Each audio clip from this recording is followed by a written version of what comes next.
चाहत क्या कर रही हो ये वो भरतनाट्यम की कॉस्ट्यूम है जो मैंने अपने लिए खरीदी थी। मैंने सोचा था कि मैं और दुआ ये पहनेंगे ना तो डांस अकेडमी में बेस्ट दिखेंगे, लेकिन दुआ तो मेरी पार्टनर बनना नहीं चाहती।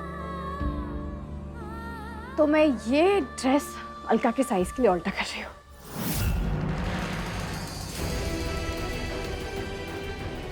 पागलपन है ये। दुआ की मां सिर्फ तुम हो और एक दिन के लिए भी ये दर्जा तुमसे कोई छीन नहीं सकता। मैं क्या करूं नील? जब दुआ मुझे माँ का दर्जा ही नहीं दे रही है, मैं क्या करूं? आप बाप है, आप उससे नाराज हो सकते हैं, उस पर चिल्ला सकते हैं, उस पर गुस्सा कर सकते हैं, लेकिन मैं एक माँ हूं। मैं अपनी बच्ची का सपना नहीं तोड़ सकती। अगर दुआ बदतमीज हो गई है, बदतमीजियां कर रही है, तो उसको समझाना हमारी जिम्मेदारी है। ये आंसू बहाने से कुछ नहीं होगा।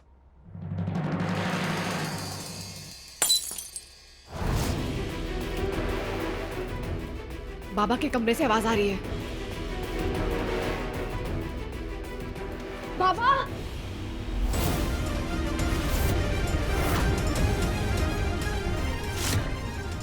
बाबा आप रुकिए। व्यास जी,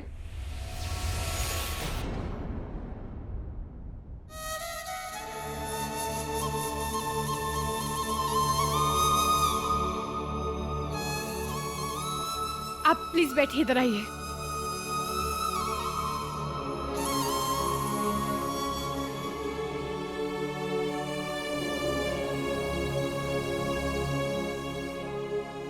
आई एम सॉरी बाबा, आपकी दवाई का वक्त हो गया था और मैंने आने में देरी कर दी।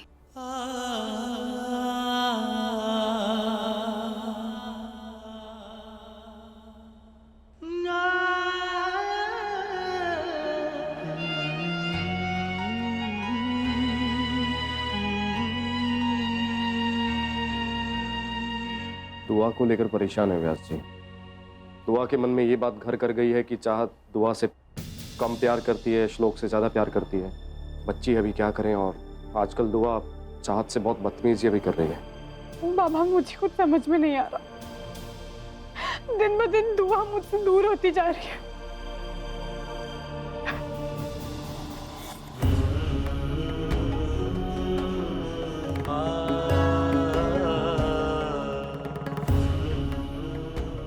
धैर्य, धैर्य यानी पेशेंस, सब्र, धीरज रखने के लिए बोल रहे हैं व्यास जी। बोल रहे हैं सब ठीक हो जाएगा।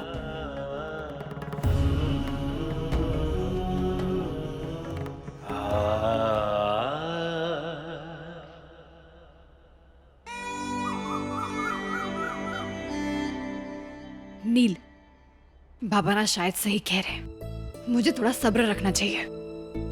अगर मैं थोड़ा सब्र रखूंगी ना तो हो सकता है ना कि सब कुछ ठीक हो जाए। अलका माँ, आप मेरी अम्मी क्यों नहीं हो? आपको मेरे अब्बू के साथ होना चाहिए था। डॉक्टर चाहत तो बिल्कुल अच्छी अम्मी नहीं है। आज से मैं आपको अलका माँ आंटी नहीं, सिर्फ अलका माँ बुलाऊंगी।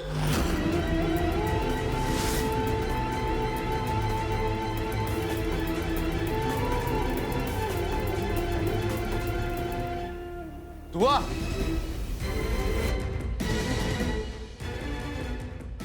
अपनी सारी हदें पार कर रही हो तुम। चाहती तुम्हारी माँ है और उससे अच्छी माँ नहीं हो सकती। अलखनंदा तुम्हारी आंटी है, माँ नहीं है। लेकिन मुझे डॉक्टर चाहत नहीं चाहिए, वो मेरी अम्मी नहीं है। बस बहुत हो गया। अगर तुमने अभी की अभी माफी नहीं मांगी ना तो मुझे गुस्सा आ जाएगा। मैं सॉरी नहीं बोलूंगी क्योंकि डॉक्टर चाहत मेरी अम्मी नहीं है।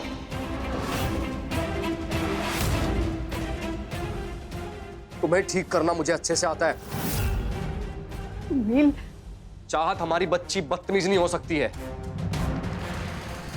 आज से तुम्हारी आइसक्रीम बंद, तुम्हारा टीवी देखना बंद, तुम्हारा बर्गर खाना बंद। अलका माँ, आप कुछ बोलिए ना। अलखनंदा, तुम्हें वार्निंग दे रहा हूं मैं। मेरी बच्ची को बिगाड़ना बंद करो तुम।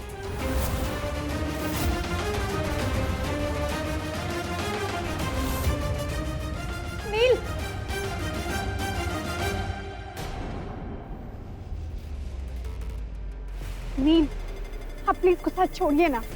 अरे नील, वो तो जिद्दी है। आप एक काम कीजिए, आप बस कुछ वक्त दीजिए, सब ठीक हो जाएगा। तू जो सब कहेंगे वो तो मान लोगे। तुम्हारी खुद की कोई मर्जी है या नहीं?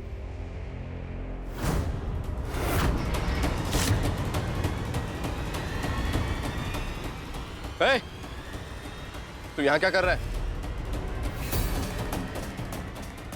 जब तक तेरी भाभी वो बेतुकी शर्त वापस नहीं लेगी ना, मैं ये शादी नहीं होने दूंगा। इस घर का कोई भी फंक्शन चाहत के बिना पूरा नहीं होगा। अरे भैजी, मैंने भाभी को बहुत समझाने की कोशिश की, लेकिन वो किसी की बात समझने को तैयार अगर नहीं। वो जिद्दी है तो मैं भी जिद्दी हूँ। बोला ना शादी नहीं होगी मतलब नहीं होगी। चल निकल, नवेली के आसपास दिखाई मत देना, चल निकल। भूपेंद्र, लेकिन भैजी, भाभी वो हमारी, बहुत समझाया मैंने। भैजी, ऐसे नहीं मानेगा ना तू। भैजी चल। नील,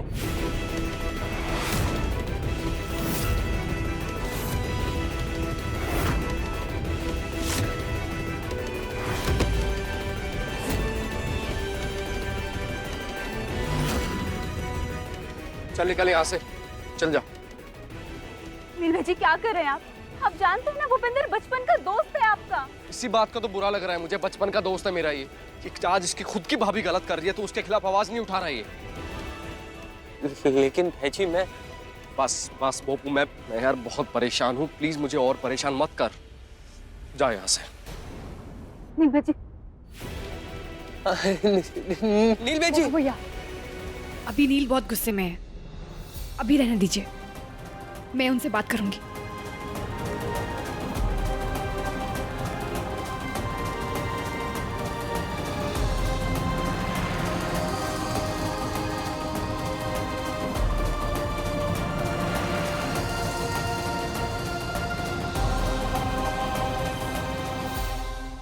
या अल्लाह, अब दुआ बस कोई जिद ना करे, नहीं तो नील के गुस्से का तो पता नहीं क्या हो जाएगा।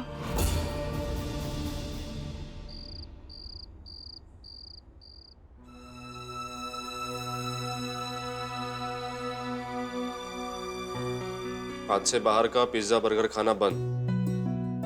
सब घर का बना हुआ खाना खाएंगे, ठीक है? खिचड़ी मुझे नहीं खानी है। खिचड़ी घर में अगर खिचड़ी बनी है तो खिचड़ी ही खानी है। समझ में आई बात? मुझे खाना ही नहीं खाना। दुआ, दुआ, चाहत, नील, लेकिन चाहत, जाने दो उसे। एक दिन खाना नहीं खाएगी तो कुछ नहीं होगा। और वैसे भी जैसे इसका बिहेवियर है ना, इसके साथ सख्ती बरतना बहुत जरूरी है। लेकिन नील,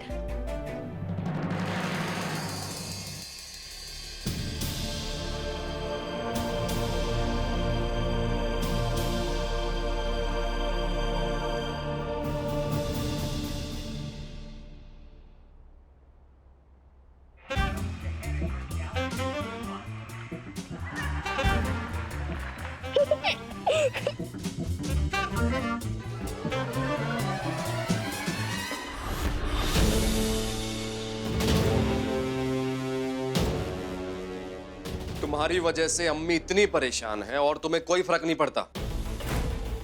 तुम यहाँ बैठकर कार्टून देख रही हो। तो अब कार्टून से भी आपको प्रॉब्लम है? हाँ प्रॉब्लम है। अगर कार्टून देखना चाहती हो तो नीचे जाओ, खिचड़ी खाओ, अम्मी को सॉरी बोलो, तब जाके टीवी का प्लग ठीक होगा। समझी?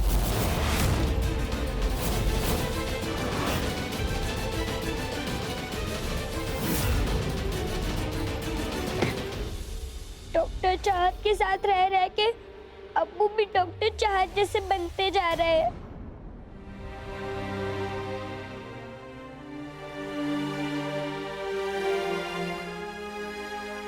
दुआ, मैं अपने रूम में आपको कार्टून लगा के दूं? लेकिन अगर अब्बू ने देख लिया तो बहुत डांट पड़ेगी। तुम आओ, आओ मेरे साथ, इधर आओ।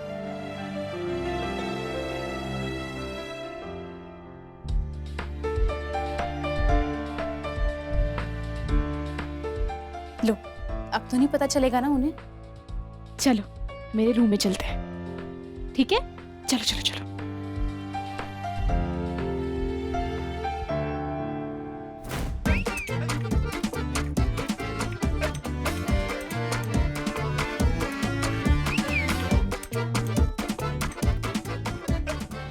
दुआ, चॉकलेट भी कोई पेट भरने की चीज है?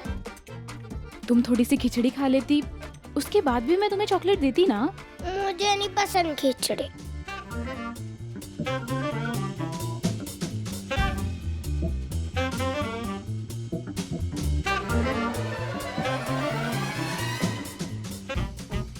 मुझे डॉक्टर चाहत के हाथ का खाना नहीं पसंद, वो बिल्कुल अच्छी नहीं है। आप तो बहुत अच्छी हैं। चलिए मैं कार्टून देखती हूँ। सिर्फ बच्चे ही तो है इस घर में जो मुझे अपना मानते हैं, इसीलिए श्लोक और दुआ का दिल नहीं दुखा सकती मैं।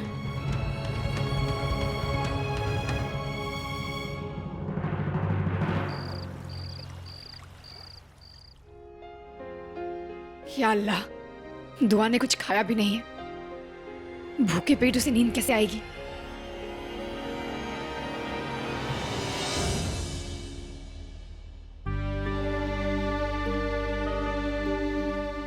बेचारी ऐसे ही सो गई।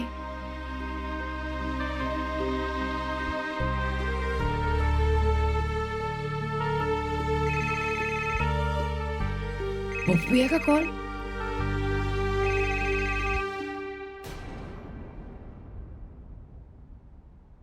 भाभी, सब कुछ खत्म हो गया भाभी।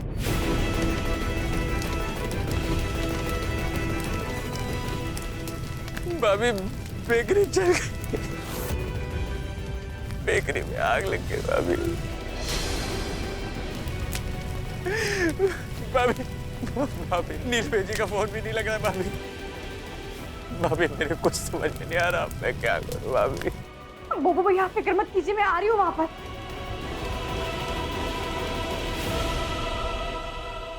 नहीं नहीं, वो तो सारे दिन काम करके थक कर सो गए होंगे। मैं एक काम करती हूँ, मैं अकेले चले जाती हूँ।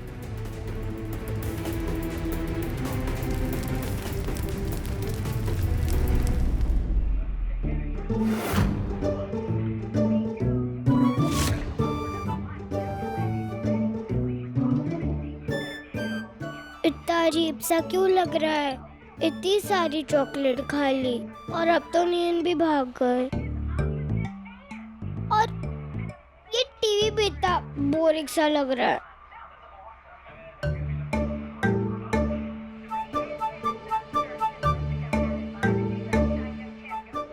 एक काम करती हूँ, नीचे जाके डांस की प्रैक्टिस कर लेती हूँ।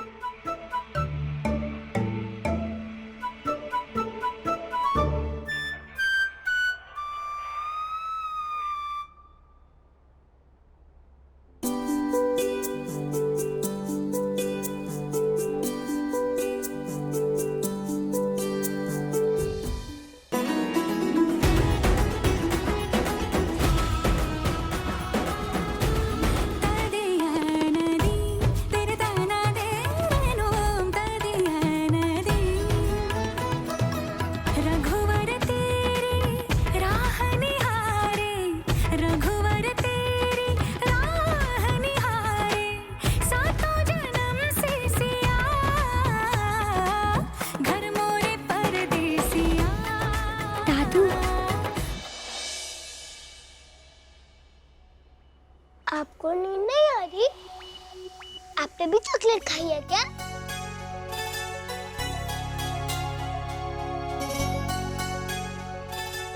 आपको म्यूजिक सुनना है? आपको पसंद है म्यूजिक? आइए बैठिए।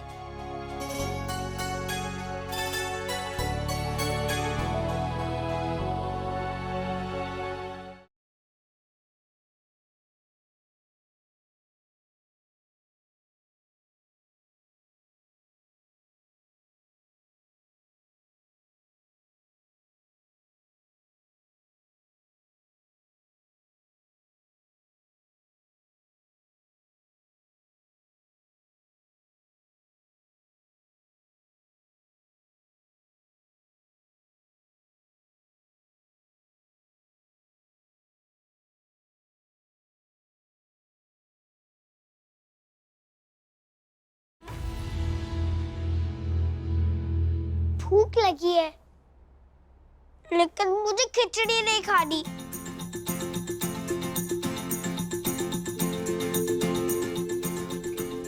एक काम करते हैं, किचन में जाके देखते हैं, खाने के लिए कुछ मिल जाए।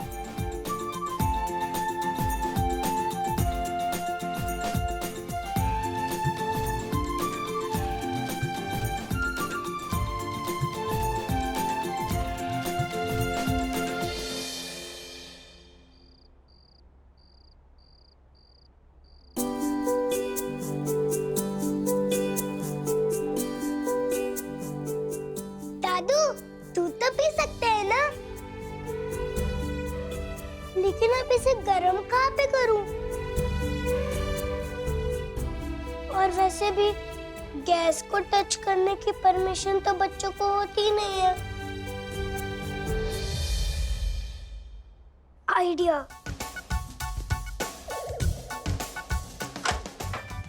दादू, इसमें गर्म कर देती हूँ।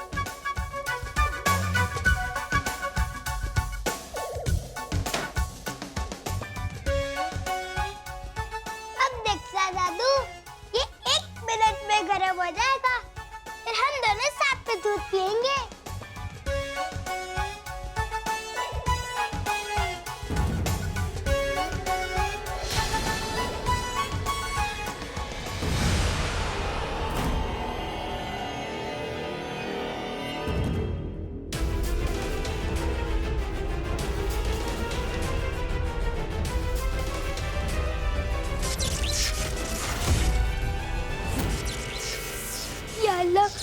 दादू, ये माइक्रोवेव पे से धुआं क्यों आ रहा है?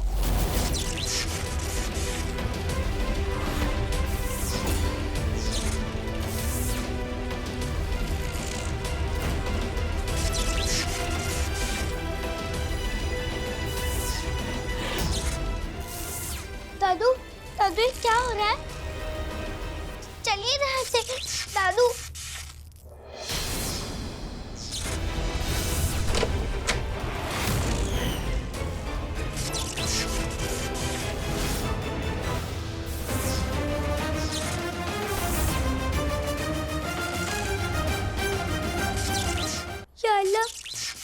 अगर डॉक्टर चाहते देख लिया कि मेरी वजह से खराब हो गया तो बहुत मार पड़ेगी।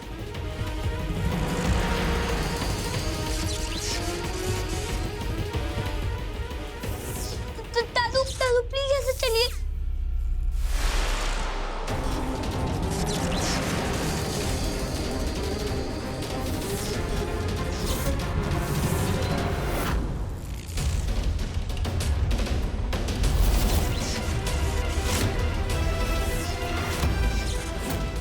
या अल्लाह, ये माइक्रोवेव में से धुआं कैसे आ रहा है?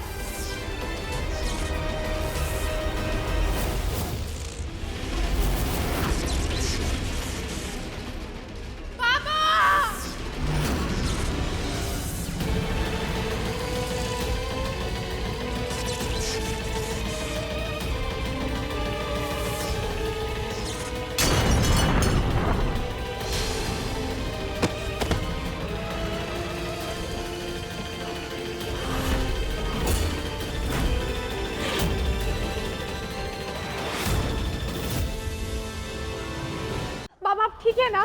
बाबा, बाबा आपको डरने की जरूरत नहीं है। बाबा, चाहते को लेके चलते, यहाँ से बहुत धुआं है यहाँ पे। बाबा आराम से। बाबा, पापा जी बैठिए। बाबा,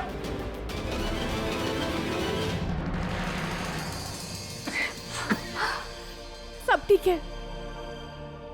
ये माइक्रोवेव ब्लास्ट कैसे हुआ? अनिल, वो तो अच्छा हुआ कि मैं एन वक्त पर यहाँ पर आ गई और मैंने देखा किसी ने माइक्रोवेव के अंदर स्टील का पतीला रखा हुआ था और माइक्रोवेव ऑन था। ये माइक्रोवेव में स्टील का पतीला? हाय हाय, ये किसकी होशियारी थी? नहीं किया, मैंने कुछ नहीं किया। बाबा, आप शांत हो जाइए। आपने कुछ नहीं किया, मैं आपके लिए पानी लेकर आती हूँ। बाबा, आपको डरने की बिल्कुल जरूरत नहीं है। हम हैं आपके साथ, आपने कुछ नहीं किया है। और अब जो ये रसोई तूफानग्रस्त हो गई है, उसकी सफाई कौन करेगा? और व्यास जी आप भी ना, अगर आपको दूध चाहिए ही था तो हम में से किसी को भी बोल देते। मम्मी प्लीज आप कैसी बातें कर रही हैं? बाबा माइक्रोवेव खुद कैसे चलाएंगे? ये जरूर किसी और का काम है।